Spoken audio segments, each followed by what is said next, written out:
PUDI indépendant. Merci Madame la Présidente.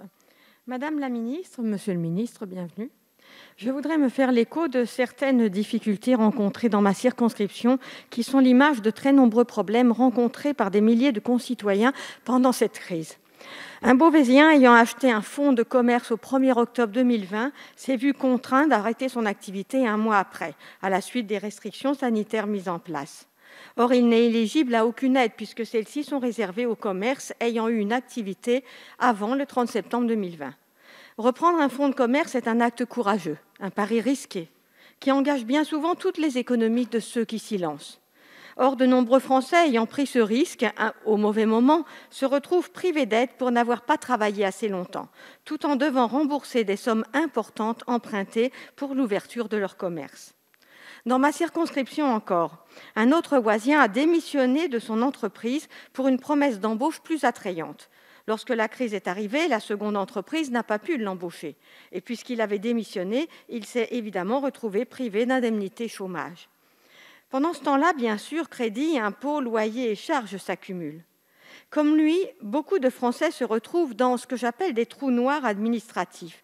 Je veux parler de tous ceux qui ne rentrent pas dans les cases, comme on dit, comme les deux cas que je viens de citer. Ils subissent de plein fouet les effets de la crise sans être éligibles à aucune aide. Monsieur le ministre, Madame la ministre, que prévoit votre ministère pour sortir le plus de Français possible de ces trous noirs? Peut-on regarder quelques situations au cas par cas et leur permettre d'accéder aux aides dont ils ont besoin pour survivre et pour relancer leur activité? Je vous remercie. Merci Madame la députée. Madame la ministre. Merci Madame la députée Agnès Thill.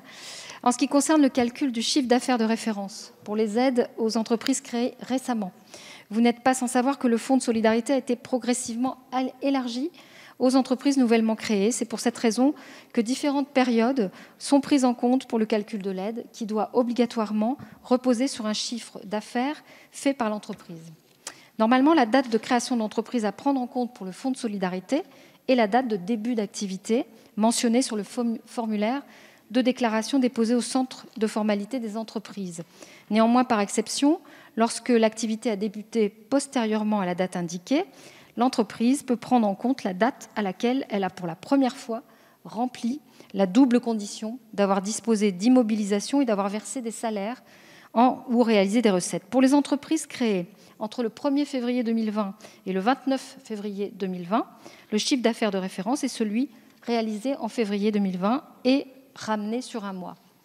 Pour les entreprises créées entre le 1er mars et le 30 septembre, le chiffre d'affaires de référence est une moyenne mensuelle réalisée entre le 1er juillet 2020 ou, à défaut, la date de création de l'entreprise et le 31 octobre 2020.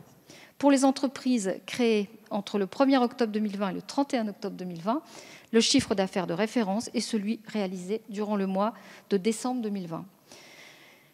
Par dérogation, pour les entreprises ayant fait l'objet d'une interdiction d'accueil du public en décembre 2020, le chiffre d'affaires réalisé est ramené, le cas échéant, sur un mois.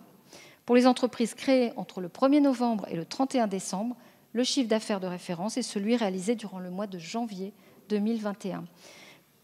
Concernant l'autre situation, si la personne a démissionné pour retrouver un emploi et que sa promesse d'embauche a été rompue, normalement, elle peut, au bout de 4 mois, avec suffisamment de preuves de recherche d'emploi, se rendre auprès des instances régionales paritaires qui sont en mesure de requalifier le dossier. Je ne peux que vous encourager à orienter cette personne à établir cette démarche auprès des instances régionales paritaires. Merci.